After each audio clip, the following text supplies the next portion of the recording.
Bueno, empezamos, estamos grabando. Buenas tardes a todos y a todas los que transmitiremos esta ponencia. Estamos dentro del curso Civilización Africana, la cuarta edición del curso de Civilización Africana en el CAM, en Gran Canaria. Un curso titulado África, Europa, Personas y Personajes, en el que yo avancé ya hace unos días. Se publicó para el 25 de mayo lo que fue mi ponencia. Y hoy tenemos el privilegio y el placer de contar con Pepe Naranjo, que tenía también su presencial, habría sido su conferencia presencial el 17 de junio, dentro de unos días, pero que debido a la COVID, pues como todos nosotros, igual que tendrá que hacer la escritora guineana Trifonia Melibea, pues tendremos que hacer la charla, el curso, la participación por vía telemática. En este sentido, Pepe presenta una ponencia, que ahora explicaremos por qué, que se titula El río que desafía el desierto.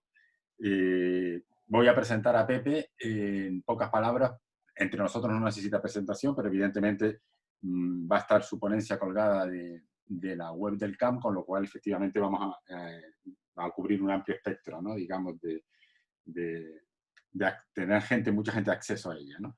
Pepe Naranjo es periodista, como sabemos, nace en Tel de Gran Canaria en el año 1971. Se fue como periodista freelance a Senegal, donde colabora habitualmente, entre otros, con medios como El País, la revista Mundo Negro, en ocasiones también con La Provincia, etc., ¿no?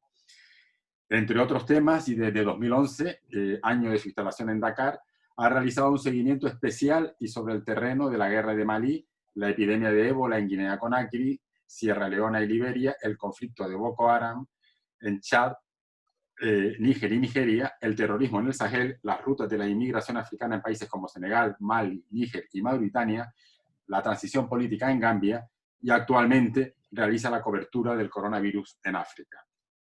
Ha escrito los libros Cayucos, editorial Debate 2006, con el que fue finalista del Premio Debate, y Los Invisibles de Colda, editorial Península 2009. Por su trabajo ha recibido el Premio Canarias de Comunicación 2016, el Premio de Derechos Humanos del Consejo General de la Abogacía Española 2007 y el Premio Antonio Monpeón Motos de Periodismo 2006, concedido por el Heraldo de Aragón.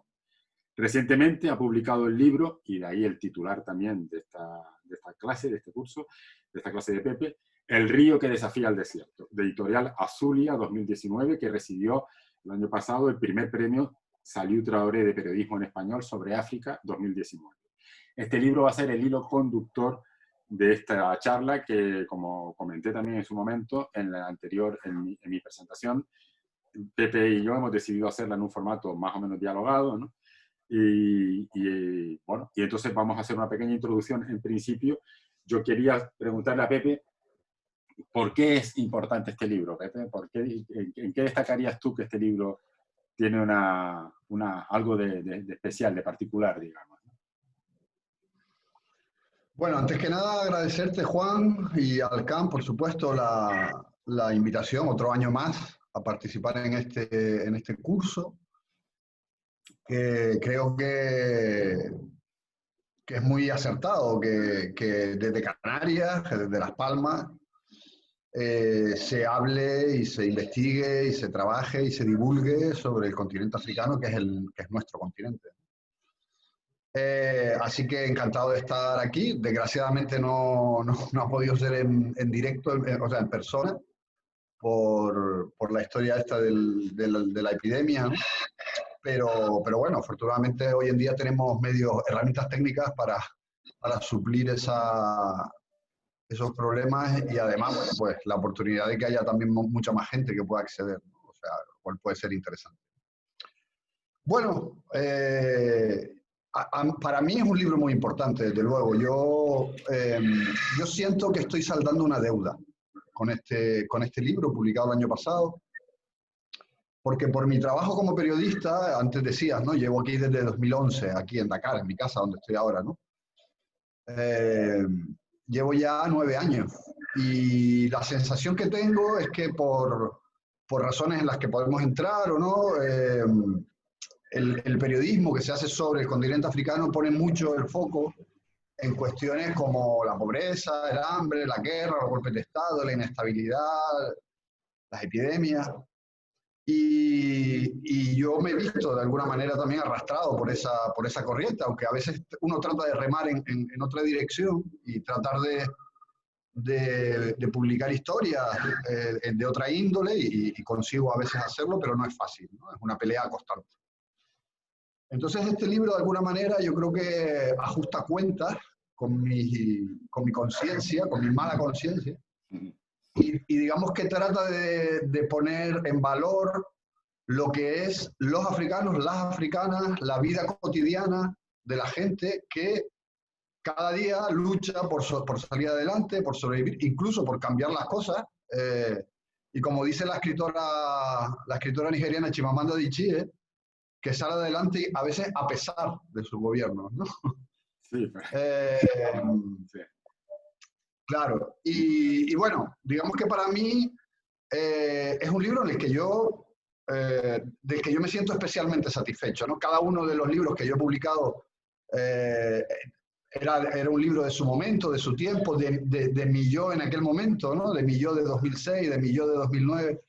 Pero yo creo que este es un libro que abarca, digamos, el Pepe Naranjo de muchos años, de los últimos 10 años, en el que he ido también descubriendo con una mirada, yo creo que sorprendida, y está presente, yo creo, en el libro, es esa sorpresa, una África que se ha ido abriendo poco a poco, ¿no? Que yo he ido pues tratando de entender, tratando de descubrir, que uno nunca va a llegar a descubrir del todo, pero que vas conociendo gente, lugares, paisajes, costumbres, idiomas, culturas, historias.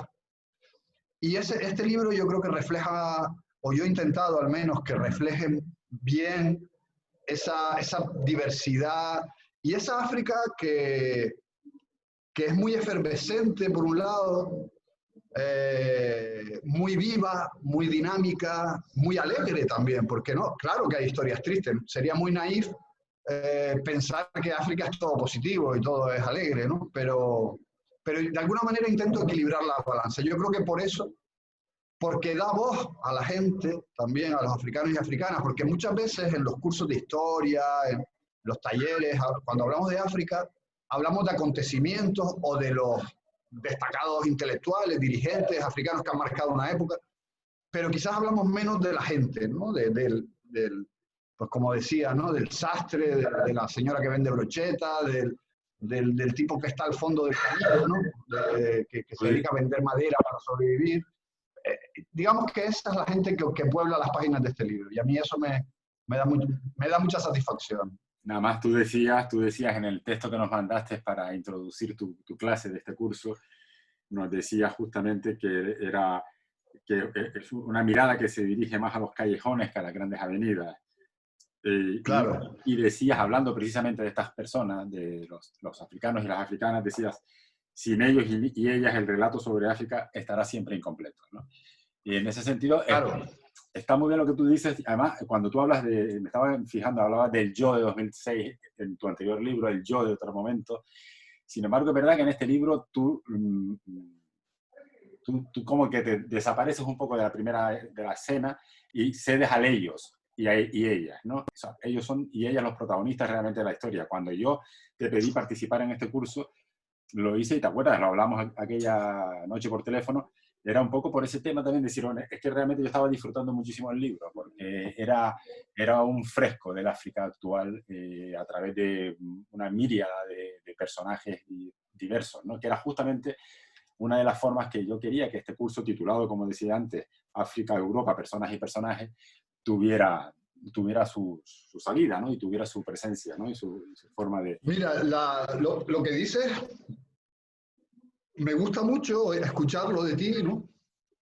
Porque ha sido un esfuerzo consciente el de cederles todo el protagonismo, ¿no? Yo en los últimos tiempos he leído mucho, evidentemente, sobre África, sobre los africanos, muchos libros escritos por africanos y otros escritos por europeos. Y desde Kapuscinski, que es una especie de mito entre quienes nos dedicamos al periodismo sobre África, ¿no? Desde Kapuscinski, incluso probablemente antes, ¿no? Hay hay toda una tradición de Europa, de Occidente, de hablar sobre África muy desde la perspectiva del yo, ¿no? O sea, es la África que yo vivo, son las aventuras que a mí me pasan en África, ¿no? Y hoy en día, bueno, veo muchos periodistas, muchos escritores, autores que hablan de esa África que, digamos que es la que ellos viven, ¿no? O lo que a ellos les ocurre cuando están en África, ¿no? Y a mí, aparte de que me da pudor, me da un poco de pudor porque quizás estoy criado en la escuela precisamente de que uno no debe estar nunca ahí, ¿no? Del periodismo más clásico, ¿no? Pero también porque creo que son ellos quienes interesan a la gente. A la gente, ¿qué más le da si yo me tropiezo, me dejo de tropezar y tal? Evidentemente hay momentos y hay historias en las que inevitablemente es mi mirada, ¿no? Yo Sí, creo ¿no? que de eso no nos podemos nunca desprender. Inevitablemente y afortunadamente, es tu mirada también, o sea, De eso no nos vamos a desprender, ¿no? porque además creo que es un libro, creo que es un libro también muy bien escrito, sinceramente, muy bien escrito. Y entonces, en fin, es un libro altamente recomendable. Es más, yo quería haberlo enseñado, aquí está, este es el libro, ¿no? Cuando hablaba del título, precisamente quería mostrarlo, ¿no? Esta edición y son crónicas. Antes de continuar, Juan, solamente un guiño también a una de las personas que hicieron posible el libro y que desgraciadamente hoy ya no está con nosotros, que es José Luis González Ruano, editor que apostó por este libro desde hace mucho tiempo, venía pidiéndome, persiguiéndome para que hiciéramos algo juntos. El responsable de la editorial Azulia y de la librería Azulia de Las Palmas de Gran Canaria, desgraciadamente fallecido en enero, ¿no? Que nos dejó muy pronto. Y un soñador, un aventurero, alguien con el que compartía esa pasión por los viajes, ¿no? Y por el descubrimiento que representa, ¿no? Quería simplemente tener un guiño con él porque creo que es de justicia también. Pues ahí queda, ahí queda. Yo, por ejemplo, el curso en general se lo hemos dedicado a Antonio Lozano y a Mangonenian. En principio era también mi clase particularmente, en el caso de Mangonenian, que tú no conociste, pero que era un gran tipo senegalés y que murió también hace unos años y que fue para mí el inspirador de lo que era mi clase, digamos, ¿no? De alguna manera, por el lado de Teodor Monod, ¿no? Y Antonio Lozano porque es inolvidable Antonio, y porque además también, precisamente preparando la clase, Alioune Diop, el personaje de Alioune Diop, me recordaba como si fuera nuestro Antonio Lozano, digamos, ¿no? Antonio Lozano era nuestro Alioune Diop, digamos, ¿no? De alguna manera, por las características, ¿no? Del mundo de la cultura y de la convivencia, etc., ¿no? Bueno, continuamos, y yo quería leerte una cosa antes de empezar un poco para entrar en sensaciones, entrar en materia. Y es el comienzo de tu libro, en el capítulo titulado África, la crónica de África, dices así, y yo quiero que evoques un poco ese momento de hace 9 años, ¿no? Dice, este libro es un viaje, un camino aún inconcluso que comienza esa noche del 16 de octubre de 2011, en que aterricé en la ciudad de Dakar, con 20 kilos de ropa en una mochila, 500 euros en el bolsillo y la incertidumbre de una nueva etapa que se abría ante mí. Cuando ese viernes por la noche puse el pie en la escalerilla del avión y asomé la cabeza en la pista del aeropuerto Leopold Sédar Senghor de Dakar, una varada de aire caliente me dio la bienvenida y me dejó claro, así, de entrada, que llegaba a un lugar diferente. Ya estoy en Senegal y África me ha recibido a su manera, envolviéndome en su maravilloso caos. ¿Qué te dice esto 9 años después?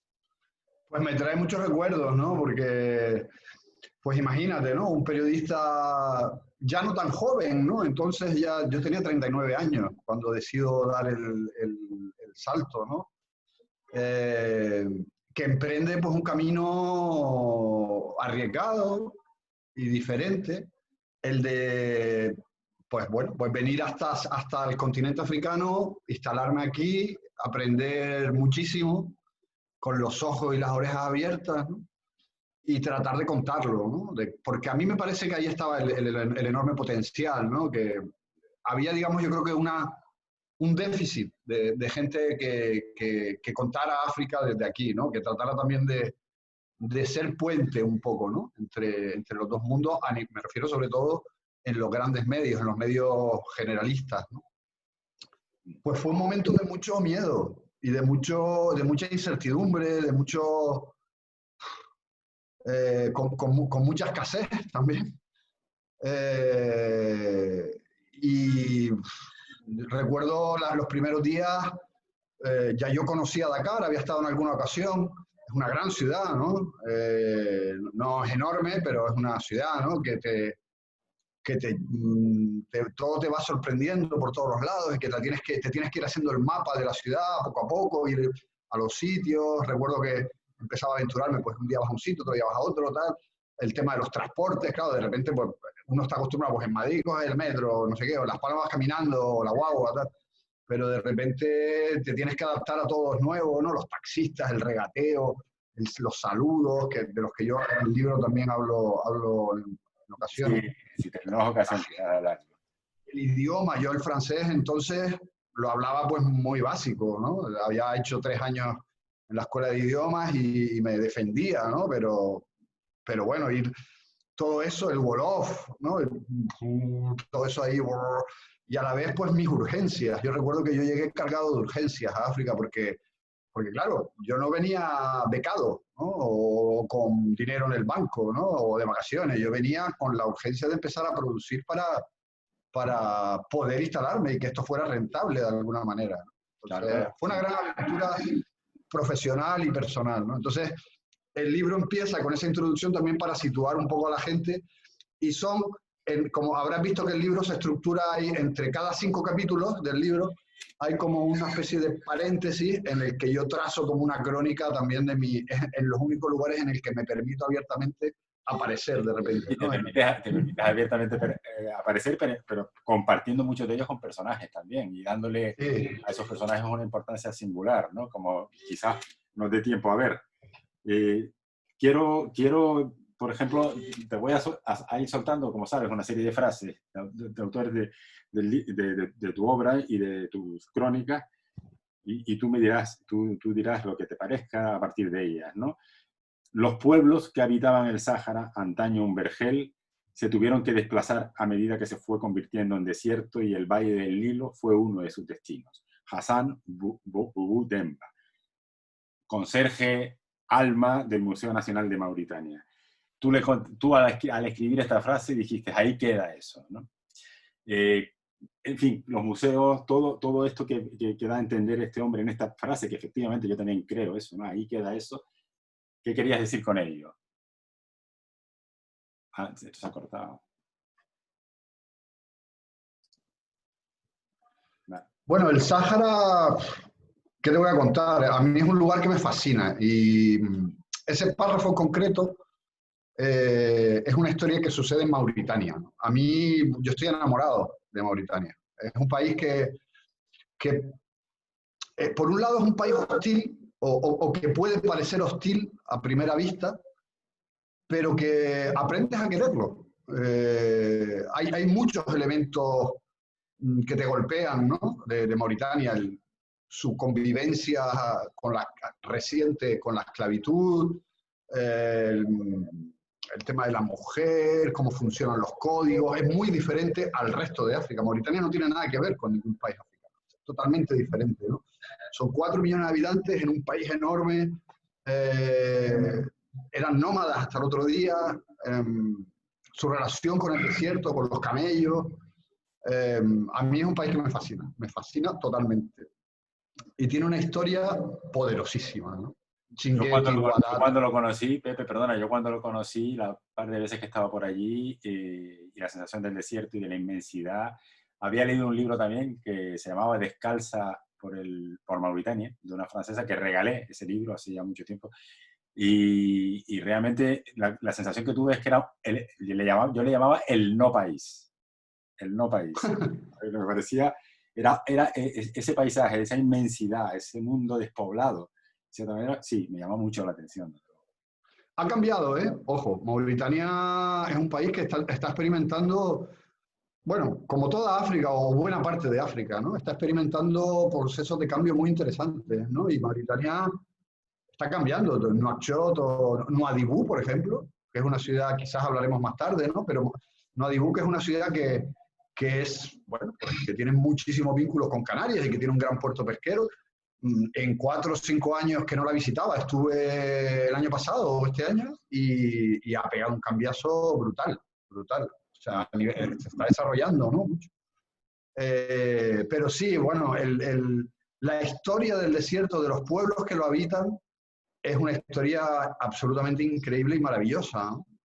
Porque es una historia de resiliencia enorme, ¿no? De adaptarse al medio, ¿no? Y a mí me encanta esa idea de que el Sahara fue un paraíso realmente, en el sentido de que había recursos de agua, vegetación, como está reflejado en los grabados, en los petroglifos, ¿no? En los grabados prehistóricos, en muchos lugares, en Libia, en Níger, pero también en Mauritania, con animales, gacelas, elefantes, jirafas. Sí, sí, un mundo que nada tiene que ver con el actual, efectivamente. Es un lugar maravilloso, ¿no? Maravilloso. Y que además lo del Valle del Nilo también se pobló en aquella época para generar toda una civilización importantísima, ¿no? Que tiene residencia africana. Sí, pues, no podemos olvidarlo. claro, que esto es algo que, por ejemplo, que el origen de la civilización egipcia es un origen negro, ¿no? Negro africano. Sí. Que es algo que, como sabes, Sheikh Anta Diop defendió con vehemencia a lo largo de su vida y que algunos egiptólogos todavía se resisten digamos, a aceptar. Sí, sí. Lo defendió con vehemencia y con lucidez, con una impresionante lucidez. Con un cum laude en la Sorbona, ¿no? Totalmente. Seguimos, Pepe. Este texto, yo soy sufí, por eso puedo parecer un filósofo, porque trato de tener una relación directa con Dios, muy espiritual. Mi mundo es el de la filofolía, algo así como el amor a la locura. Hay que tener un poco de locura para ver más allá de la superficie, para penetrar hacia la otra realidad. Modou Bayo, Isla de Gorée, ¿no? ¿Qué es la filofolía? Que creo que también da un personaje de todas las culturas, pero particularmente en África también, ¿no? Claro, esto es Modou, que es un personajazo que vive dentro de un cañón en la isla de Gorée. La isla de Gorée, como sabes, es una isla que está pues, en Dakar, muy cerquita de Dakar, a 20 minutos en barco de Dakar. Y es una isla fortaleza, porque ahí se construyó un búnker que además durante la Segunda Guerra Mundial llegó a hundir barcos, en este caso a hundir barcos aliados, porque cuando cae, digamos, la Francia continental, también sus colonias, en ese momento Senegal era una colonia francesa, caen bajo el mando del mariscal Pétain, que era, en fin, que colaboraba con los nazis, ¿no? Y se inicia, digamos, por así decirlo, reconquista de Francia por el general de Gaulle en Congo-Brazzaville, que fue el único lugar, digamos, que no fue controlado por Pétain, ¿no? Por las fuerzas de Pétain, sino que cayó del lado, digamos, de la resistencia francesa, ¿no? Y entonces hubo un intento de Brazzaville de ocupar de Dakar, de derrotarla, y desde allí bombardearon a un barco, creo que un barco británico. Sí, algo de eso decía. Y están los peces. Entonces, este hombre Modou vive estos cañones, ya cuando ya vieron que perdían los nazis, digamos, los reventaron, ¿no? Los cañones. Entonces, la ciudad de Dakar fue bombardeada, además. Eso es una historia muy poco conocida, ¿no? Fue bombardeada en aquella época, creo que en el año 42 o por ahí. Bueno, entonces Modou vive en el interior de estos cañones, de este sistema de cañones, se ven por ahí todavía cómo trasladaban los obuses, y se ha inventado su mundo, y además de trabajar para los turistas que vienen por allí y tal, y enseñarles aquello, pues se ha dedicado a restaurarlo y a pensar. Y eso es muy senegalés, ¿no? Lo de la filofolía, ¿no? Yo creo que los senegaleses son muy artistas, todos, en muchos sentidos, ¿no? Artistas de la vida. Y en Gorée hay muchos. Y en Gorée más, exacto, en Gorée más. Y a mí es un tipo que me encanta, ¿no? Yo cuando voy y puedo, siempre me paso por allí y le dedico tiempo, ¿no? Porque yo creo que uno de los grandes problemas de los visitantes, no solo de África en general, ¿no? Pero es que van con poco tiempo. Y uno de los problemas también del mundo en el que vivimos hoy, ¿no? Que es que le dedicamos poco tiempo a las cosas y a la gente. Entonces vale la pena sentarse un rato con Modu y que él te cuente su película y la filosofía, que raya un poco en el disparate, pero que a veces te dice cosas que tienen mucho sentido, ¿no? Bueno, es el sentido de la filosofía entendida a la griega antigua, es decir, la filosofía vivida, ¿no? Claro. La filosofía ahí, Esa locura, ¿no? a lo Diógenes, a lo Diógenes, un personaje Exacto, exactamente, ¿no? muy curioso, ¿no? Solo le faltó decirme, apártate que no veo el sol. Que me tapas el... Efectivamente, efectivamente. El estudio de Malik Sidibé es como una alegoría de Mali. Sidibé retrató con maestría a una generación de jóvenes que en los años 60 y 70 disfrutaba de la alegría de vivir con toda la ilusión de un país nuevo, recién nacido, libre al fin de ataduras coloniales. Sus imágenes transpiran aquella efervescencia. Mali es hoy una sombra atrapada en una maraña de conflictos e intereses cruzados, intervenida hasta el tuétano por Francia y otras potencias extranjeras, acosada por la violencia de los radicales, contagiada en su misma esencia del odio entre comunidades. Malik Sidibé se fue cuando el país empezaba a descarrilar por esta pendiente. Huérfanos de su mirada, quedaron todos detrás. Mali. Otra pasión. Claro, es que me estás hablando de todos mis amores. Claro. Fue el primer país de África subsahariana que yo realmente pateé, ¿no? Y es un país en el que viví durante un año, en el que profesionalmente para mí me ha dado mucho y en el que tengo innumerables amigos y amigas, ¿no? Y uno de los lugares de Bamako que yo creo que mejor cuentan la historia de Mali es el estudio fotográfico de Malik Sidibé. Malik Sidibé fue uno de los grandes fotógrafos, quizás el más grande, ¿no? Del siglo XX, que retrató como nadie los años 60, 70, los primeros años después de las independencias africanas. Mali era un país, como muchos, en donde había un enorme optimismo, una gana de vivir, ¿no? De repente eran libres, ¿no? Y las imágenes de Sidibé están llenas de jóvenes vestidos pues, con pantalones de campana, con sus motos, con sus radios, haciendo como ostentación de lo que tenían, ¿no? Que iban a fiestas, a bodas, a encuentros de gente joven, etc. Un lugar en el que lo que transmiten esas imágenes, ¿no? Había toda una alegría, ¿no? de vivir.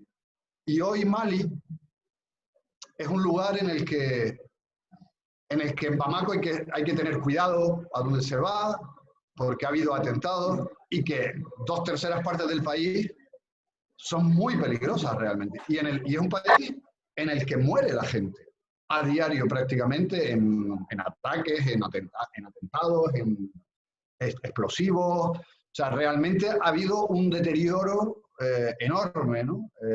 En el que hay muchos intereses, como digo en el texto, ¿no? Muchas explicaciones, muchos orígenes, que sería muy prolijo quizás hablarlo, ¿no? Ahora, pero que en definitiva Mali tiene, vamos, ¿qué te voy a decir? Antonio Lozano, nuestro querido Antonio, también lo recorrió y sabía de Mopti, de la magia del río Níger, de Tombuctú, de los manuscritos, de la historia del imperio Songhai en Gao, o de los Dogon en Bandiagará, Llené, la mezquita de barro, el edificio de barro más grande del mundo, en fin. Y lo dejó escrito, Antonio lo dejó escrito también. Claro, es un país que le fascinaba. Algo así.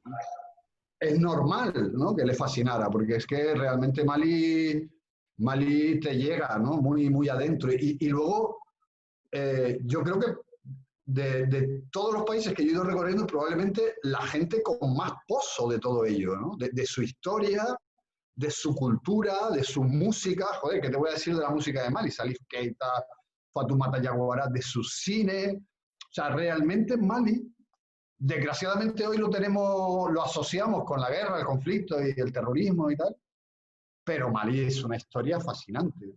Y ese estudio de Malik Sidibé hoy es como una especie de homenaje o vestigio, digamos, de ese pasado radiante Hoy ya están los hijos ahí que sí hacen fotos, pero claro, no tienen el encanto ni la gracia del padre, viven de la herencia, ¿no? De su padre, ¿no? Entonces van la gente, ahora van los de la MINUSMA, los soldados, los cooperantes, y se hacen fotos en donde antes iban los malienses de fiesta a hacerse fotos, ¿no? Es todo, toda una metáfora, ¿no? En nuestro tiempo.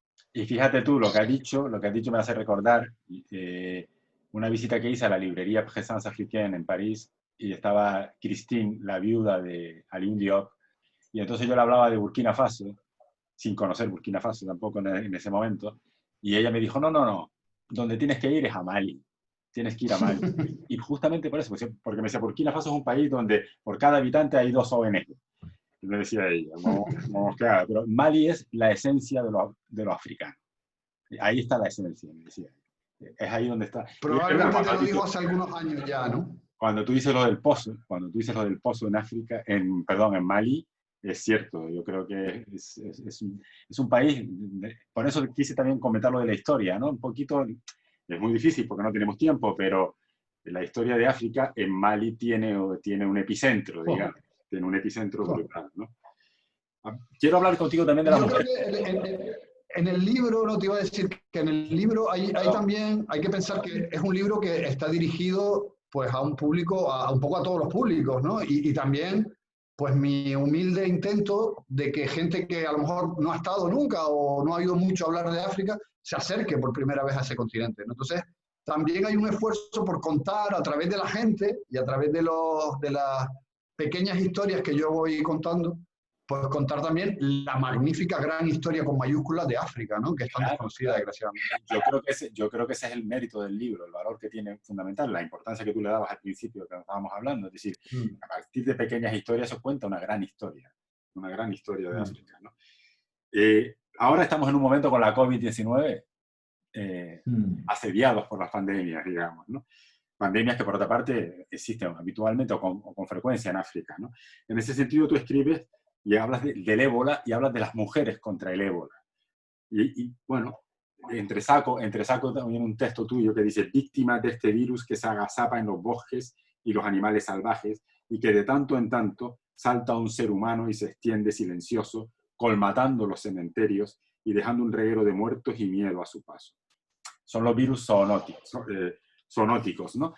Ahora estamos con la COVID. Hablabas de Elena Nagbe en un caso, pero también están las dos mujeres que me llamaron mucho la atención en una de tus crónicas, Garbay Sumo, que desinfectaba lugares en Liberia, y Nancy Yaco, a la que entrevistaste, en la que tuviste contacto y que pocos días después falleció contaminada porque no tenía absolutamente ningún tipo de protección y se enfrentaba a esa pandemia, ¿no?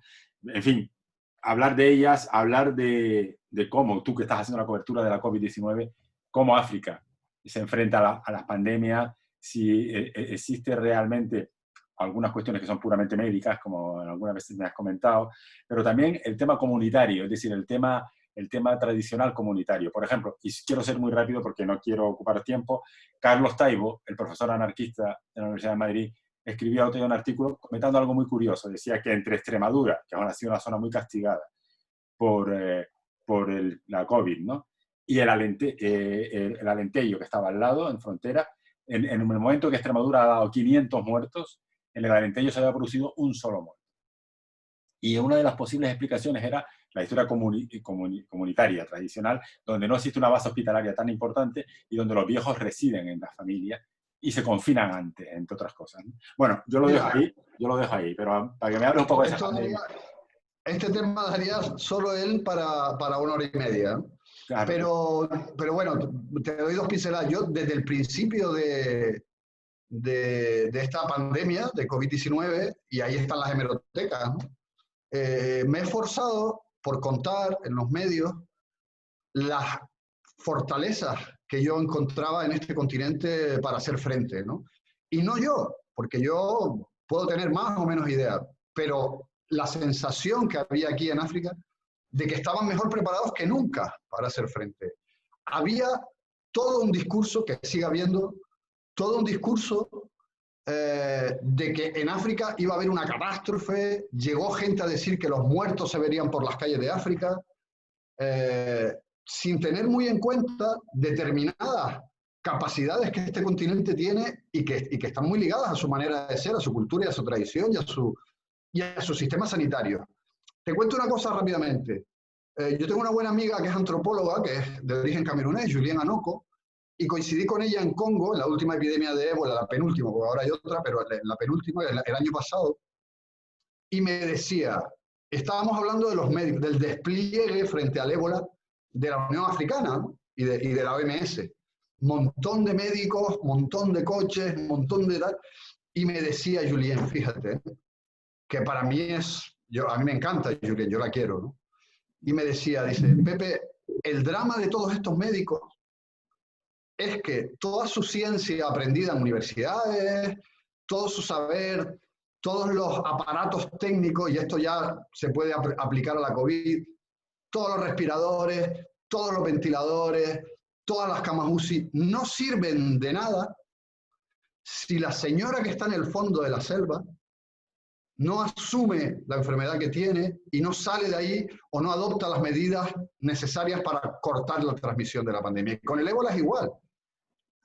La medicina, o sea, yo creo que en Occidente hemos, digamos, desarrollado la imagen o tenemos la visión de que la medicina es los medicamentos, los hospitales, todo eso es muy importante. No, yo no vengo aquí a hablar de chamanes y de brujos.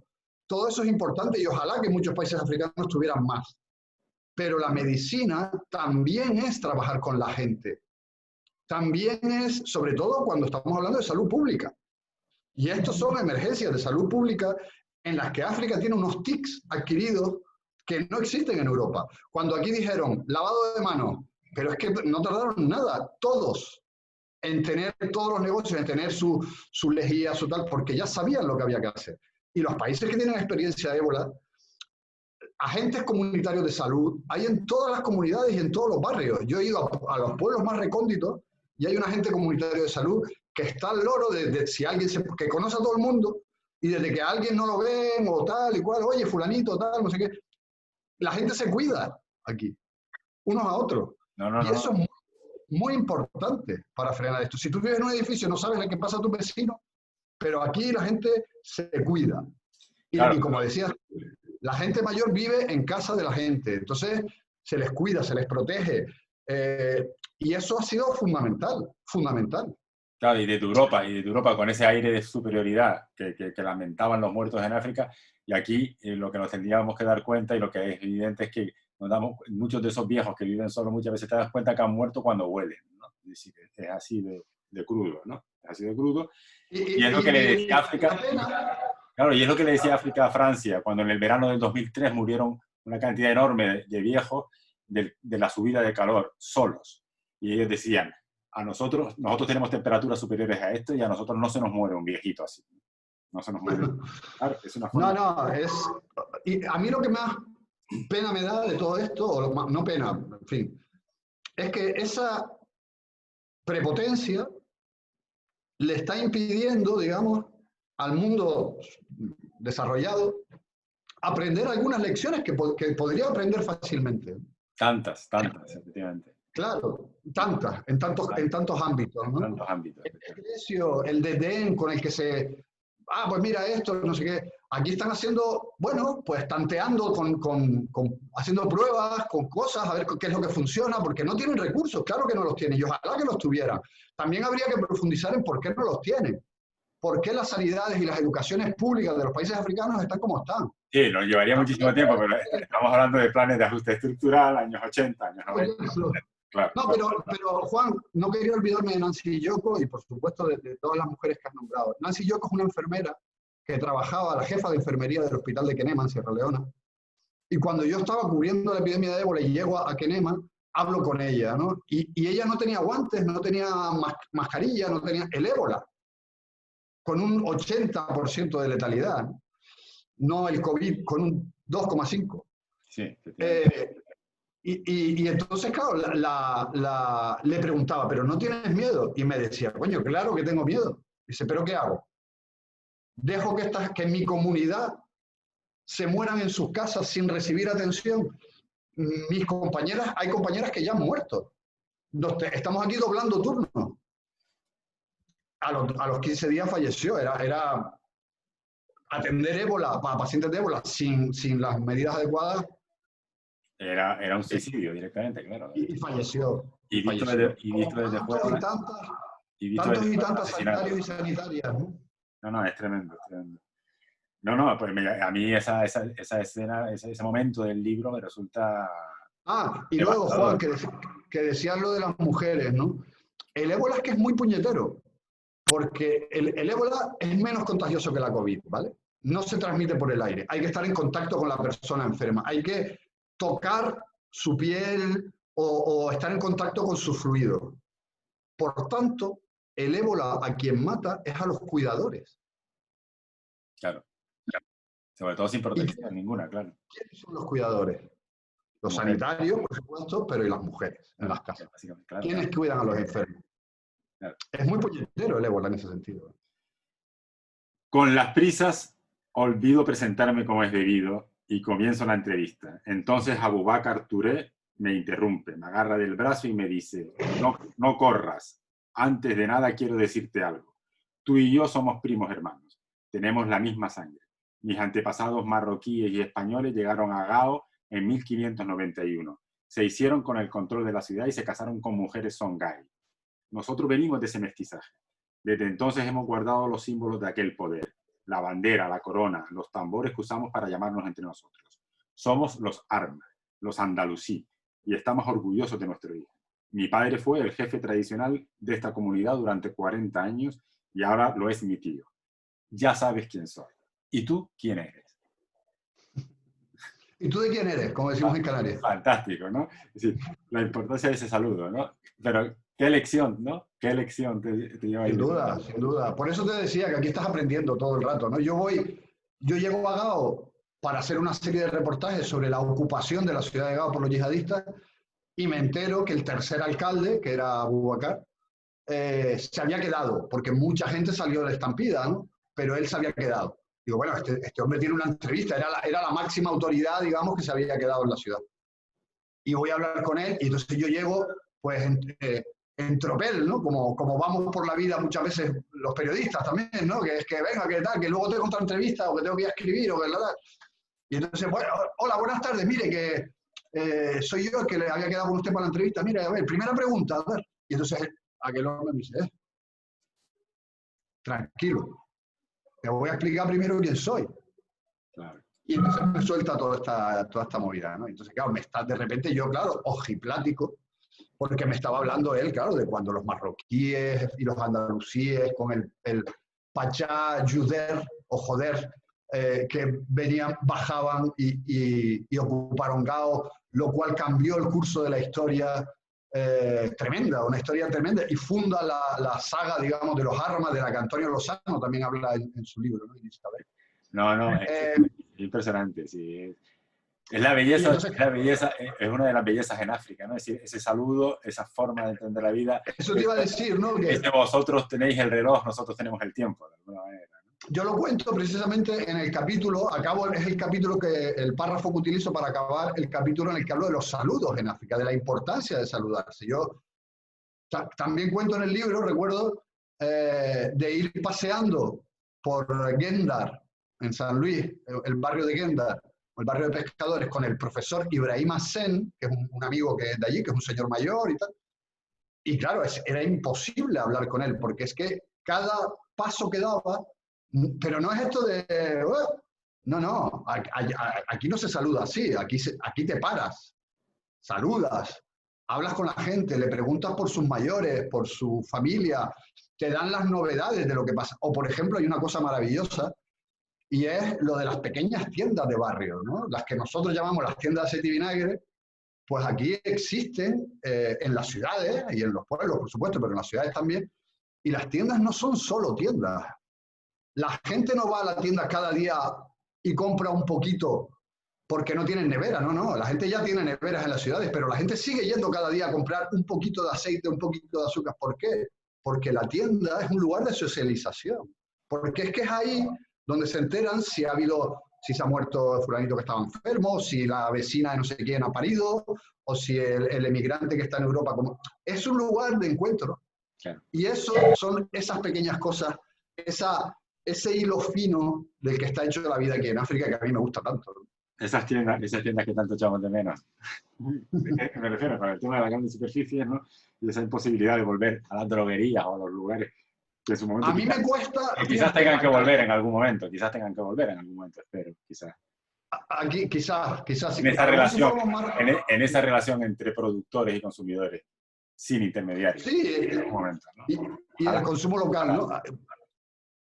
A mí me cuesta imaginar, al menos la África que yo conozco, cuando digo una África, me refiero por supuesto a la que yo conozco. Una África sin ese tipo de tiendas, por ejemplo. No sé lo que pasará en el futuro y evidentemente también hay supermercados y grandes superficies y mall y no sé qué, pero me cuesta imaginar que eso llegue a desaparecer del todo. Hombre, está el riesgo de las megaurbes, de la urbanización de África, ¿no? Eso es un riesgo importante, pero en fin, de momento está la resistencia, ¿no? Llenaba marcha con paso cansino entre montañas de basura y plástico. Atada a su espalda, la pequeña Minata parece ajena a las idas y venidas de mamá y dormita acunada por su calor corporal y el lento bamboleo de la marcha. Este es el vertedero de Beubeus, el depósito donde acaba toda la basura de Dakar, pero del que viven más de 3.000 personas revolviendo entre los desperdicios a la busca de cualquier cosa que se pueda vender o canjear. Una escena muy fuerte. Hablábamos de las grandes ciudades, ¿no? Y de sus problemas, y uno de ellos, por supuesto, es la gestión de los residuos. Y yo creo que es uno de los grandes problemas también en África, ¿no? Por supuesto, junto a otros, ¿no? Pero sí. Es de los... Yo siempre le digo a la gente cuando llega aquí la primera vez, ¿no? Les digo, a ver, basura. El tema de los niños talibés, que se lo van a encontrar por todos lados y tal, les digo, les va a pasar, no se asusten, no se choqueen, no se... Tal. Es algo con lo que al principio, joder, te llama mucho la atención, la cantidad enorme de plástico que hay por todos lados. Pues aquí hay un depotuar, ¿no? Que llaman un vertedero gigantesco, que es donde va efectivamente toda la basura de Dakar y su extrarradio, ¿no? Estamos hablando de unos cuantos millones de personas, ¿no? 3 millones probablemente, ¿no? O 2,5 millones, ¿no? De personas. Allí no hay nada de reciclar, aquí no se recicla. Entonces, claro, todo va allí y entonces hay mucha gente. Aquí no se recicla, perdón, no se recicla como reciclamos nosotros. Aquí lo que hay es un montón de gente que vive dentro de ese vertedero y que se dedican a escarbar para sacar el cobre, para sacar el plástico por un lado, para sacar el hierro, para sacar tal. A veces se encuentran algunas monedas, algún tesoro, los electrodomésticos. Claro, todo eso muy tóxico, porque además queman las cosas, ¿no? Para extraer lo valioso, ¿no? Sí, a mí Minata es una niña colgada. Claro, es que allí viven familias, Juan. Yo veía, es imposible sobrevivir. Vas caminando por las montañas de escombros y de repente hay una señora haciendo bocadillos en medio, entre la humareda tóxica, ¿no? Viven familias con niños ahí dentro, ¿no? En medio Eso fue un día que fui al vertedero a visitarlo con ocasión de la visita, valga la redundancia, de un europarlamentario o de un dirigente de no sé qué, que tenía un proyecto que todavía no se ha ejecutado, ¿no? Y alguien del Banco Mundial o algo así. Y yo dije, bueno, la historia del tipo del Banco Mundial me da igual, ¿sabes? La historia es el vertedero. Sí. No, la historia me chocó muchísimo porque además no, evidentemente somos conocedores evidentemente de que los vertederos del mundo están llenos de niños descalzos que hurgan en todo ese mundo para intentar sacar algo de él, ¿no? Pero esa imagen de la madre con la pequeña Minata y esa niña que ni siquiera puede tener todavía la capacidad de hurgar en esa mierda y en esos desperdicios, está inhalando toda esa porquería y es una acusación a la sociedad en general, ¿no? Y luego, hablando de los desperdicios, como tú dices, no solamente África gestiona no solamente sus propios desperdicios, sino que, como bien sabemos, muchos desperdicios occidentales van a parar al continente también, ¿no? Aquí hay muchas realidades muy duras también. O sea, no, decía antes, no hay que ser tan naif de pensar que todo es bueno, ni mucho menos, ¿no? O sea, yo trato de equilibrar la balanza, pero soy muy consciente de los desafíos que todavía tienen por delante, ¿no? Y el tema bueno, la pobreza, que al fin, que es lo que hay al final de tantos y tantos túneles, ¿no? La pobreza y la miseria de esta gente, ¿no? Que pues malviven ahí como pueden. Pero fíjate, incluso en esas circunstancias están organizados como se hacen llamar recuperadores de basura y están organizados y tienen, y muchos se sienten pues eso, orgullosos de trabajar en eso, porque se sienten útiles también de alguna manera para la sociedad. Sí, esa es un poco la Entonces, impresión que me dio, sí, que estaban un poco como sindicados casi, ¿no? sí, sí, sí, claro, claro, claro. Sí, sí. Tienen su organización, porque claro, y como aparezca alguien por allí que no pertenezca a su asociación, pues claro, se lía, ¿no? Eh, tienen es muy curioso, ¿no? Sí. Bueno, y cambiando un poquito, poniéndonos en el otro lado, en el lado, digamos, del futuro, quizás, y de la esperanza, cuentan en el pueblo que la primera noche que aquellas planchas metálicas que bebían los rayos del sol pusieron en funcionamiento una bombilla, a Dusu Konaté no le cabía el alma en el pecho de lo ilusionada que estaba. Su Konaté es, para mí, un buen ejemplo de cómo una mujer rural, del ámbito rural, en principio una mujer que no ha tenido la oportunidad de estudiar, pues se ha convertido en alguien que genera y aporta muchísimo a su pueblo. A través de ella llegó la electricidad a su pueblo. Kersimbara se llama el pueblo. Pues en la región de Thiès, en Senegal. Yo estaba en Kersimbara haciendo otro reportaje. E igual me pasó como con lo del vertedero, ¿no? Estaba haciendo otro reportaje sobre la mutilación genital femenina. Porque esa zona era una zona muy castigada por la mutilación genital y hoy no existe, está erradicada de ese pueblo y de ese entorno, ¿no? Esa zona. Entonces yo iba a contar esa historia, pero me tropecé con Dusu Konaté y al final también me parecía que había una historia, ¿no? Porque ella fue hasta la India, se formó, volvió, y es la que gestiona las placas solares que alimentan las bombillas que dan luz, por ejemplo, al paritorio de Kersimbara, que es que, claro, nosotros decimos, claro, nosotros le damos a un interruptor y se enciende la luz y no pensamos mucho, ¿no? Pero esto hay muchos lugares en los que no pasa, ¿no? No hay interruptores donde pulsar, ¿no? Claro, ¿qué problemas plantea? Por ejemplo, me decía, los niños que tienen que estudiar, que van al cole, que tienen que estudiar, que van al cole, que están en el pueblo al lado y tienen que estudiar, por la noche no pueden porque no tienen luz, se les cansa la vista de estudiar a la luz de las velas, ¿no? Probablemente nuestros mayores saben bien de lo que estoy hablando, ¿no? Y otro es el tema del parto, dice, un parto de noche con velas, dice, allí no tienen médico, pero hay una partera, como había antiguamente, ¿no? En Canarias. Bueno, sigue habiendo parteras, pero quiero decir que antes tenían mucha más faena, ¿no? Sí. Eran las que se encargaban. Y hay una partera, y claro, pues tú imagínate, pues eso, con velas, ahora con las luces de los móviles, ¿no? Les iluminan para que dé luz. Ah, si tienes electricidad, todo cambia. No, me parece, por eso decía que dábamos un giro de tuerca en la conversación viniendo del vertedero, porque realmente aquí hay una propuesta de futuro, y sobre todo en el mundo rural y en un continente como África, donde no falta energía solar. Ahora también podríamos hablar un poco de ese espíritu de superación al que tú haces alusión constantemente en el libro, esa capacidad de resistir y de superarse, y que también lo hablabas en la introducción, de cómo África tiene todo ese mundo. Y hay unos textos como Los 1000 colores de la diferencia entre trapecios y malabares, donde aparecen albinos, ciegos, paralíticos, niños de la calle, una niña violada, poliomelíticos.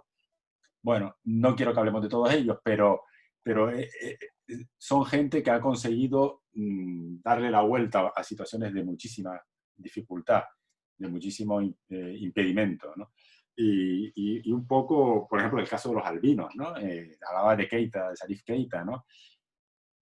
El tratamiento tan brutal que han tenido los albinos por tema cultural también en África, ¿no? Ya lo sabemos. En fin, toda esta gente habla de cómo se reconvierten. Por ejemplo, tú me hablabas del circo, ¿no? Del circo entre trapecios y malabares, ¿no? Curioso cómo esa persona consigue ir a Europa del Norte, ese fundador de ese circo que era un niño de la calle, ¿no?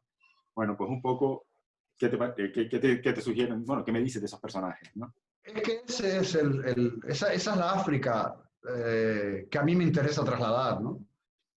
Que es la África que hace frente a dificultades obvias, reales, que están allí, pero es que además esta gente lo ha tenido aún más difícil, porque un albino no es solo alguien que tenga la piel blanca, es alguien que tiene problemas de vista y es alguien que va a tener problemas de piel toda su vida, porque aquí además, porque a los albinos ahí les dicen, no se pongan al sol, pero claro, aquí ¿cómo les dice que no se pongan al sol? ¿Sabes?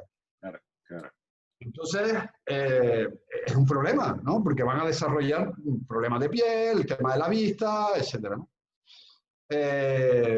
Y luego, pues eso, pues gente que ha vivido enfermedades como la polio, que nosotros afortunadamente ya no la tenemos ahí, ¿no? Aunque yo me acuerdo, yo tengo edad como para acordarme, ¿no?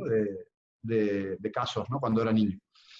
Sí. Y tantas problemas, o como los niños de la calle, del circo, ¿no? Que vivieron y viven en un contexto muy complicado, pero salieron adelante, ¿no? Lucharon contra la adversidad, claro que sí, ¿no? Pues, a veces tenemos esa tentación de pensar en los africanos y en las africanas como víctimas de todo.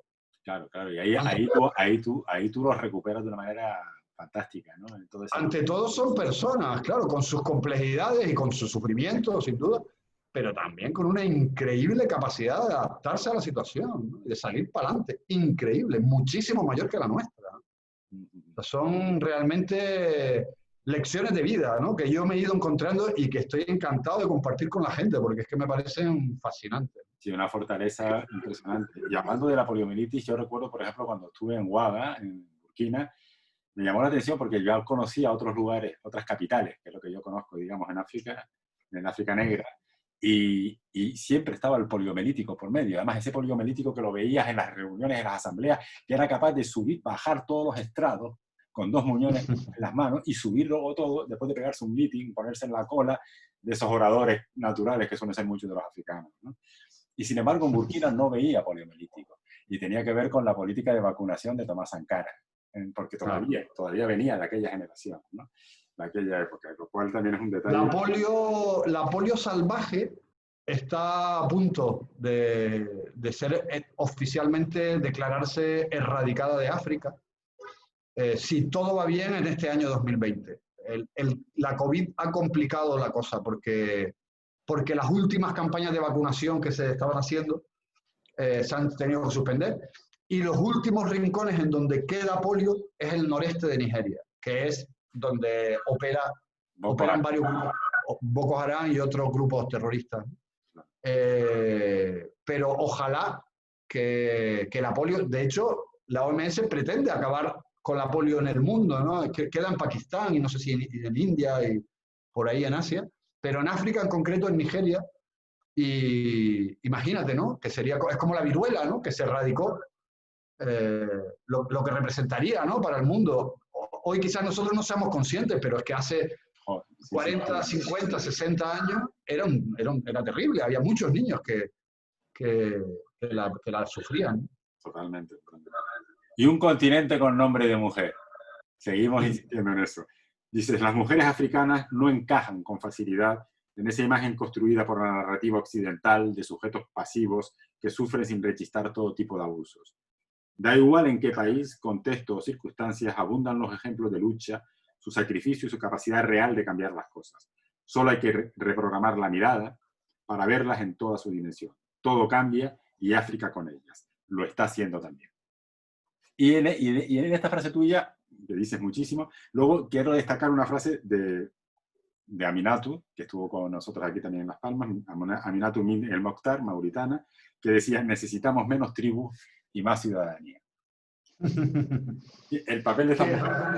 Una frase maravillosa, viniendo de una mauritana, además, ¿no? Es impresionante la frase viniendo de una mauritana, pero ya sabemos quién es. Claro, pero es que Aminatu El Mokhtar bebió de la intelectualidad marxista de Mauritania de los años 50 y 60. O sea, es que a veces se nos olvida, ¿no?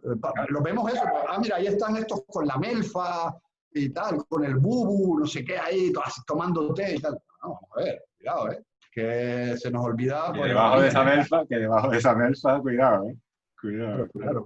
La potencia de Aminetu y de tantas mujeres, ¿no? Yo no quería, o sea, yo creo que de manera transversal el libro está llenísimo de mujeres, ¿no? Porque si vas a hablar de la vida cotidiana en África es inevitable hablar de las mujeres, y porque creo que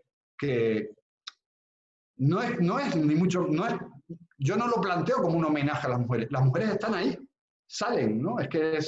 Pero sí que le dedico especialmente un capítulo a esas mujeres que no entraron en los otros capítulos. Digo, bueno, pues voy a hacer un capítulo dedicado a ellas, porque sí que creo que quería que quedara muy patente el rol tan importante que han jugado en tantos y tantos procesos de cambio. Por ejemplo, la lucha contra la mutilación genital femenina, de la que hablaba antes, o el proceso de transición política en Gambia. O sea, cuando pensamos en Gambia, en el mismo momento en que Donald Trump estaba siendo elegido presidente de Estados Unidos, en Gambia estaba cayendo el dictador, ¿no? Yahya Jammeh. Y yo me acuerdo que decía, digo, leía en Twitter esos días a todo el mundo diciendo, qué mal día para la democracia, qué desgracia que está pasando, qué... Y yo decía, bueno, mal día para la democracia no en todos sitios. Aquí es un muy buen día para la democracia, ¿no? Pero también dando un poco el toque de clink, clink, clink, haciendo sonar la campaña de que, oye, que el mundo no es Estados Unidos, que hay otros sitios donde pasan cosas también. Y en ese proceso, las mujeres jugaron un papel clave que quedó un tanto en segundo plano o en la sombra en el relato, digamos, oficial de las cosas. Pero bueno, la primera vicepresidenta de Adama Barrow fue una mujer, Aïssatou Touré, clave, también Fatoumata Diawara, diputada en el Parlamento gambiano, pero no solo ella, en la base de la sociedad, las que hacían los grupos de WhatsApp y las que organizaron a la gente para las manifestaciones, para no sé qué, muchas eran mujeres. No, sí. Eso lo he visto por todo. Es un papel preponderante en el pasado, en el presente y en el futuro también de África, ¿no? Oye, voy a un segundo, encender la luz porque creo que se está viendo un poco oscuro, pero no te preocupes. Ahora se va a ver mejor. Vale. Sí, se ve mejor, se ve mejor. Bueno, tenemos que ir un poco aligerando. Llevamos como, no sé, yo calculo que 1 hora y casi 10. Bueno, vamos bien, podemos aguantar un poquito más sin problema, que estamos encantados. Luego ya que los técnicos nos adecúen, ¿no? Metan la tijera. Hay una, ya para ir cerrando un poco en el texto, una melancolía que se parece a la sed, ¿no? Estando donde estamos, quizás no es porque me dé un ataque de nacionalismo, ni muchísimo menos, pero sé que trabajas mucho ese tema, lo has trabajado con Germán Santana también y con gente, ¿no?, diversa. Dices, cruce inesperado de tiempos que durante un largo suspiro de 60 años fue el hogar de miles de canarios que se dejaron la piel de las manos y la vida misma en la zafra de la Corvina, navegando a golpe de vela hasta donde no llegaba nadie sino ellos. Entonces, te voy a proponer pues, esos canarios de Nouadhibou y por extensión el papel histórico de los canarios y las relaciones de vecindad, ¿no? Un poquito, o sea, evidentemente en pocas palabras, pero en fin, un poco por... lo intentaré. Por eso que estamos en las dos orillas ahora mismo, ¿no? De alguna forma. Claro, ¿no? O sea, es que a mí me parece que Canarias debería tener una mayor vocación africanista, otra mirada, ¿no?, hacia el continente africano, pero es que además hay una serie de vínculos históricos, por supuesto económicos, sociales, culturales.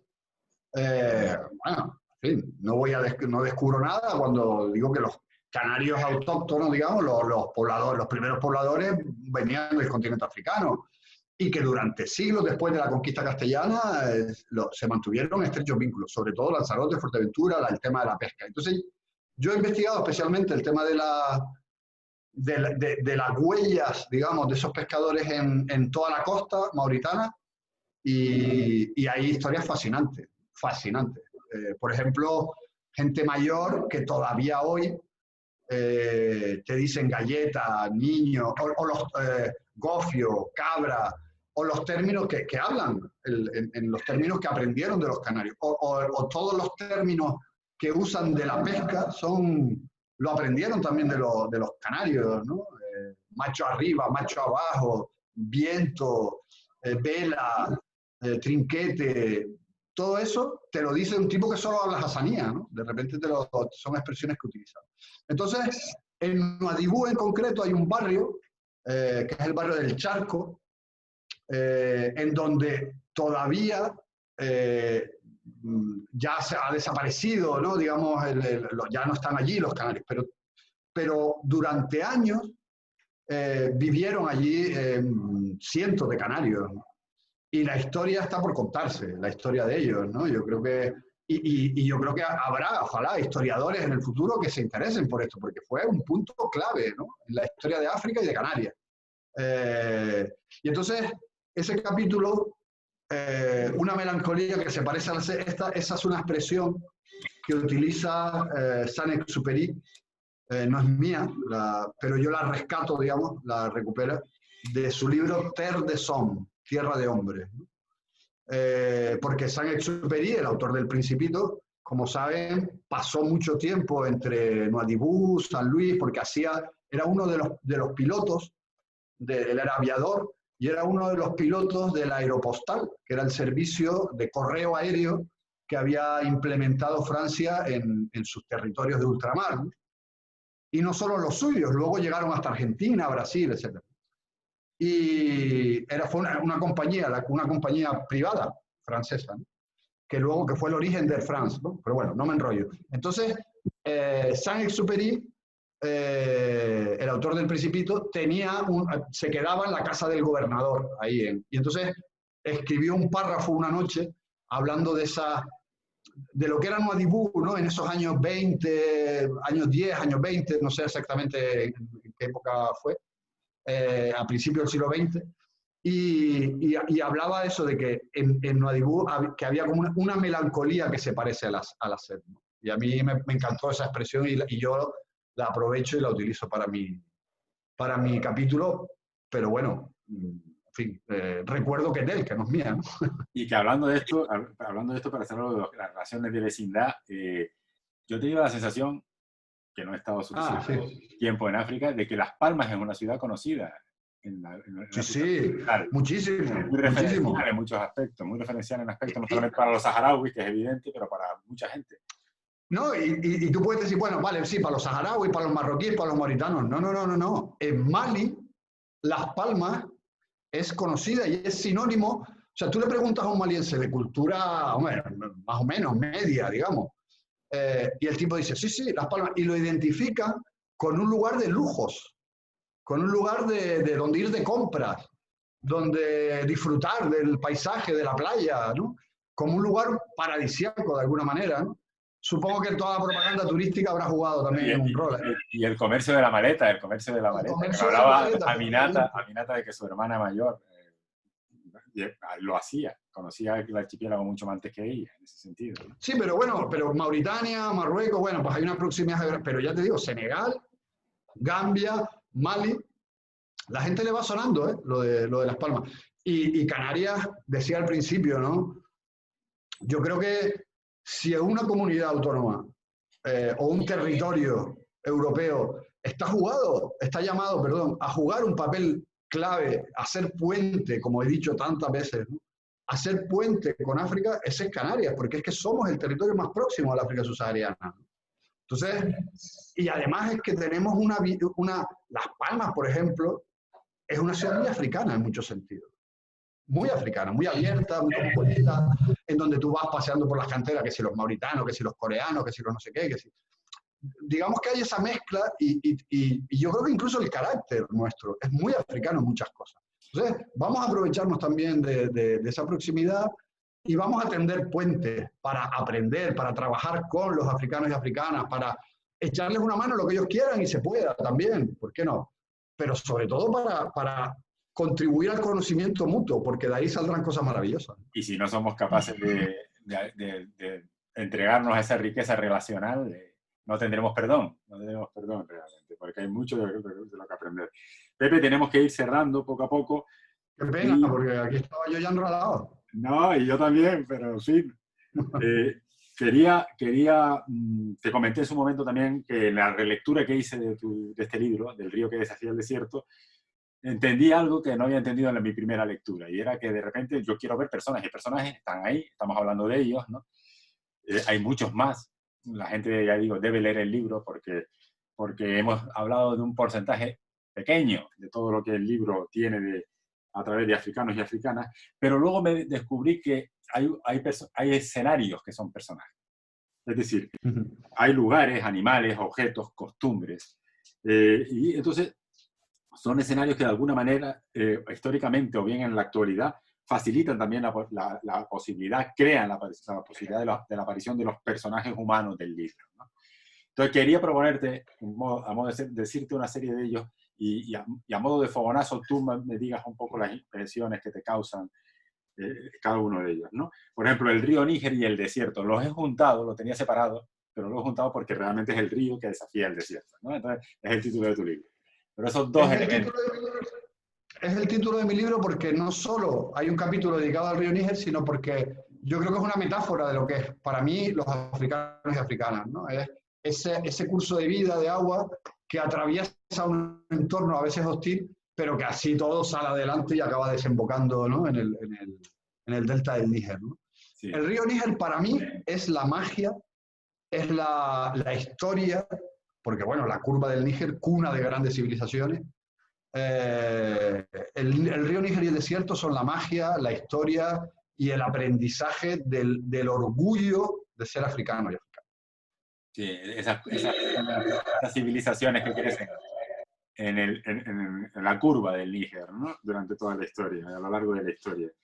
También, por ejemplo, el Sahel, que tú dices una frase, ese inmenso lugar bañado de luz y poblado de sombras. Creo que es muy definitorio, ¿no? Del Sahel en este momento. Sí, es que el Sahel es esta zona de transición entre el desierto y la zona tropical, ¿no? Y para mí es un lugar en el que yo personalmente he vivido las experiencias más duras. Pero bueno, esto sería una mera anécdota. Si yo las he vivido es porque realmente son lugares en los que están ocurriendo cosas muy complicadas. Por ejemplo, en el Sahel, a mí rápidamente se me viene a la cabeza la malnutrición infantil, la hambruna ya crónica. Ya no, antes había años de hambruna, ahora es crónico. Cada año hay niños que mueren literalmente de hambre o de malnutrición, ¿no? Que no es lo mismo. Es la guerra, es los conflictos entre pastores y agricultores por la tierra, es el cambio climático, las consecuencias del cambio climático, el avance del desierto, es la violencia. Es un lugar que a mí me fascina, pero que es muy complicado en este momento. Yo diría que es un lugar que resume bien las contradicciones enormes de nuestro tiempo y donde se está jugando una partida decisiva para el futuro de la humanidad, el Sahel. Pues muy importante la forma en que lo has planteado y muy contundente. El tercer puente. ¿Por qué precisamente en este lugar? Porque aquí hay una buena cobertura con Dios, te dijo el Santón. Te dijo el Santón. Qué curioso ese sitio, ¿no? El tercer puente. Muy curioso, muy curioso, muy curioso. Ese personaje asentado allí con su cobertura con Dios, etcétera. La respuesta también que tú hablas del Islam y del animismo, ¿no? Confundidos de cierta manera, ¿no? El Islam y el animismo que se mezclan en ese Santón, que por cierto falleció, me enteré hace un año por ahí. Pero a la vez también la mezcla de lo más tradicional de África y a su vez de ese desarrollo de bocado de la industria china, de las infraestructuras que se está dando también en África, ¿no? El tercer puente es el tercer puente de Bamako. Bamako es una ciudad construida en las dos orillas del río Níger. Entonces, necesita puentes para conectarse, lógicamente. Entonces, hay dos puentes antiguos, tradicionales, y les llaman así el primer puente, el segundo puente, ¿no? Y entonces los chinos financiaron la construcción de un tercer puente que está en Sotubá, que es una zona alejada del centro de Bamako, pero que está creciendo, y allí hicieron este tercer puente, en un lugar en donde la tradición dice que vive un genio, un jinn, ¿no? Una especie de demonio de las aguas, al que mucha gente que todavía cree en esto van a hacerle ofrendas, ¿no? Entonces, pasarte un día, es ir allí, irte a la base del puente, debajo del puente, cuando no es época de lluvias, claro, en una época en la que se puede estar allí más o menos, y pasarte el día, no tienes que hacer más nada, pasarte el día allí y verás toda serie de personajes, la señora que entra en trance, el otro que mata un pollo, que echa una cosa al agua, los enamorados que van allí a ver si, por problemas de fertilidad, a ver si consiguen tener hijos, todo este tipo de cosas que están pasando debajo de un puente construido por los chinos, enorme, el puente más grande de Bamako. Y a mí me parece... Una paradoja de la modernidad, ¿no? Claro, me parece que es muy igual. Esto fue Alfredo Cáliz, que es un fotógrafo muy amigo mío, con el que yo he trabajado mucho, el que me dio la idea, fue una idea de él, ¿no? Me habló él la primera vez de ese lugar, ¿no? Y fui con él y él hizo unas fotos, hicimos un trabajo maravilloso, ¿no? Hizo unas fotos fantásticas. Y me parece que es un sitio que merece la pena, ¿no? Echarle también un rato, ¿no? Y vivirlo. Sí, y el barrio de la Medina, haciendo un homenaje a la ciudad en la que vive, el barrio de la Medina, ¿qué me puedes decir en pocas palabras del barrio de la Medina? Pues aquí está, aquí al lado, a 1 kilómetro caminando. Pues es el primer barrio de Dakar, porque estaba Dakar, que era lo que hoy es el plató, el centro de la ciudad, y este barrio nace fruto de una epidemia, precisamente, que está tan de moda ahora, parece, en el año 1900, creo que recordar que fue en el 1914. Y acusaron a los negros, a los autóctonos, de ser los que habían, creo que la epidemia fue de peste, si no me equivoco, o de cólera creo, bueno, no recuerdo. Entonces les acusaron a ellos de ser los responsables. Entonces decidieron un decreto del gobierno francés de que todos los negros se fueran a vivir fuera de Dakar.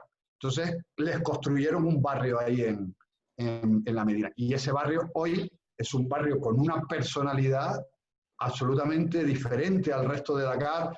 Los corderos por la calle, la ropa tendida en la calle, la gente. Es el barrio de Youssou, de Cheikh Anta Diop, de grandes... De Boubacar Boris Diop, de Mango Nenia, de pequeños años. Claro, es un barrio muy, muy potente, ¿no? Con una personalidad tremenda. Y además es un barrio que hoy se ha convertido en una especie de museo al aire libre, porque hay un grupo de jóvenes que han decidido hacer como unos grafitis en las paredes y hay como 60 o 70 casas pintadas con grafitis. Han invitado a artistas de todo el mundo a que pinten allí sus grafitis. Entonces tú puedes ir a la Medina hoy, tomarte un café tuba, pasear por allí, ir a visitar a tu amigo Boris o a la familia Yusundur o a quien quieras, o a Buru Medina, que es el rey de la Medina, porque sigue funcionando, a pesar de ser un barrio urbano, sigue funcionando todavía lo de los reyes, ¿no?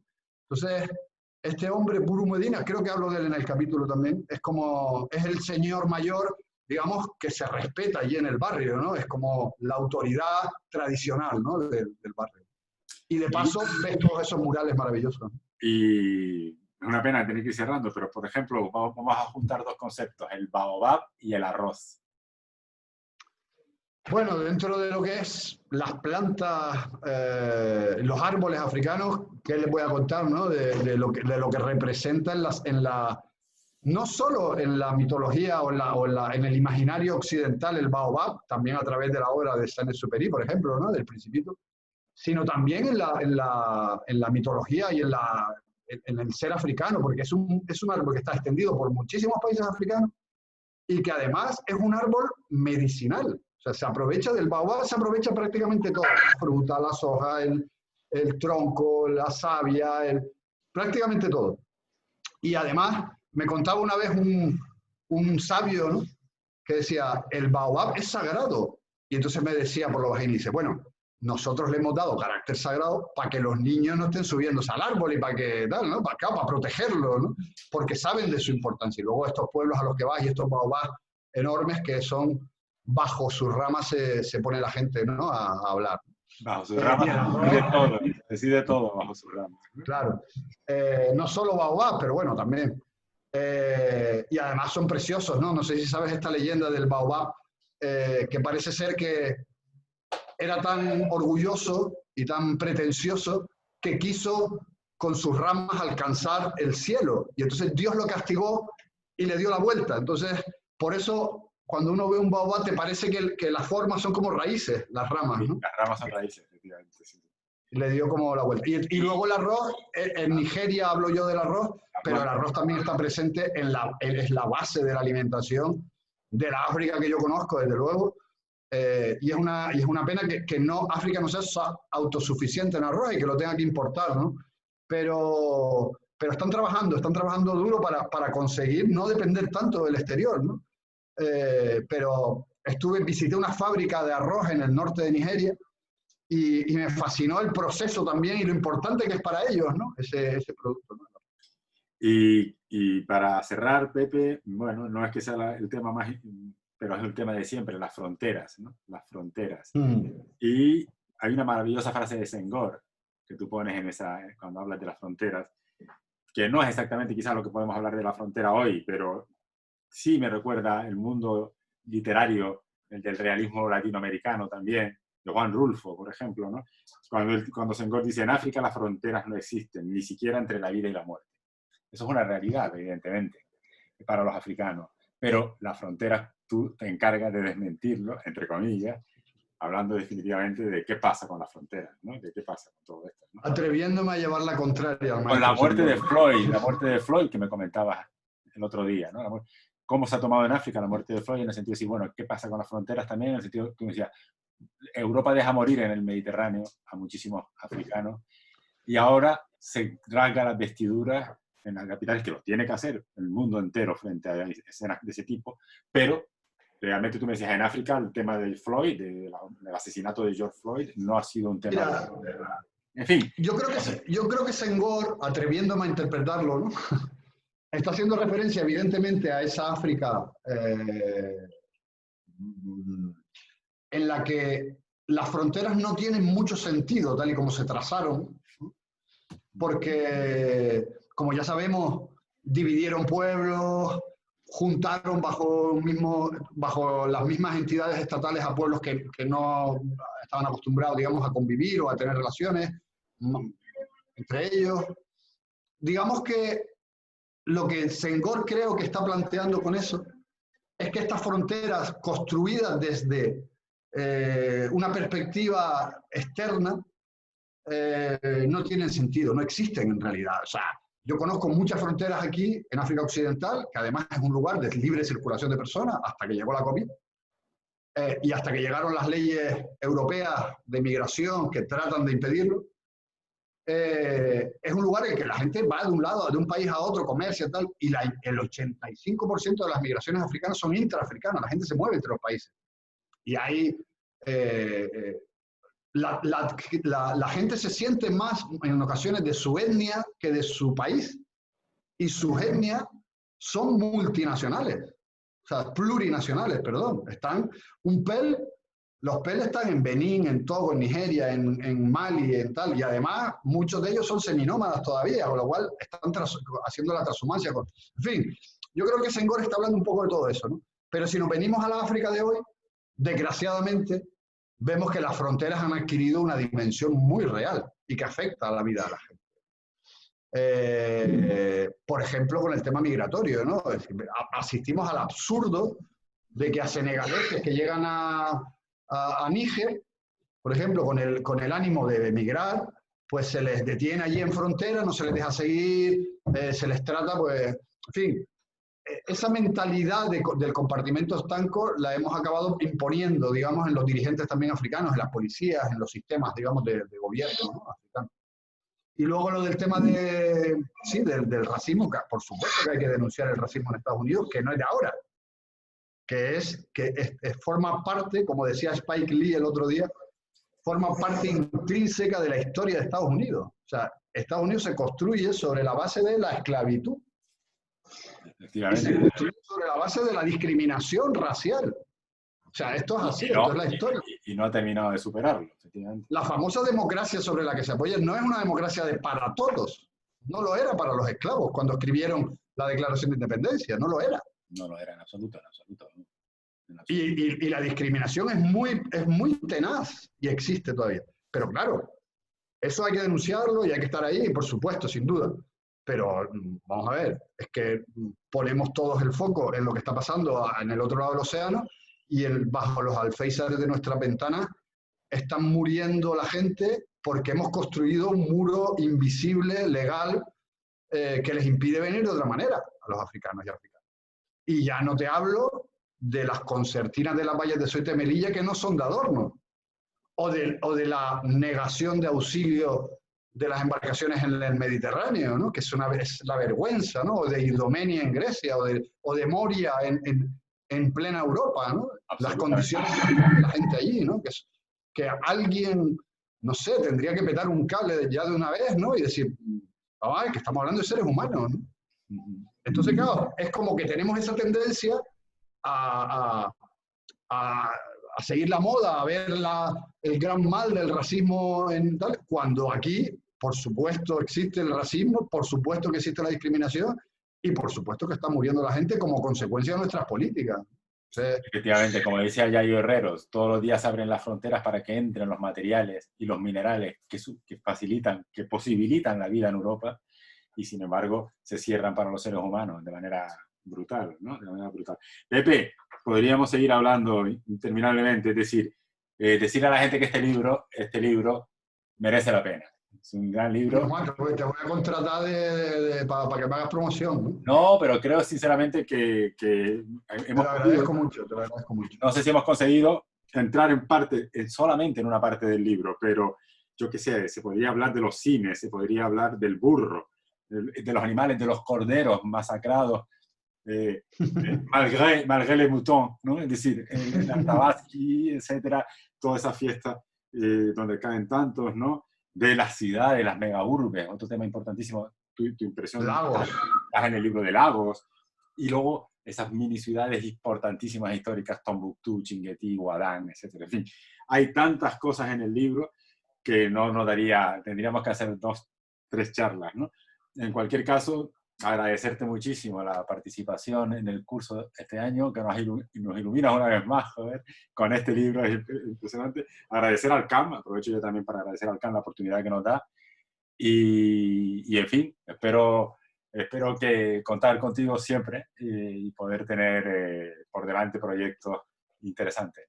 Yo encantado de un año más de estar contigo y de participar en este tipo de encuentros, ¿no? Porque al final yo creo que lo que se trata también es, bueno, de dar a conocer las realidades que uno se va encontrando, ¿no? De divulgar al fin y al cabo, ¿no?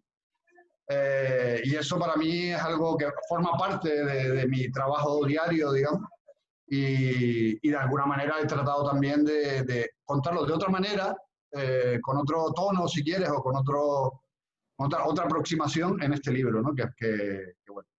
Bueno, era un libro, te confieso, tú decías que quien te editó te incitaba a ello, ¿no?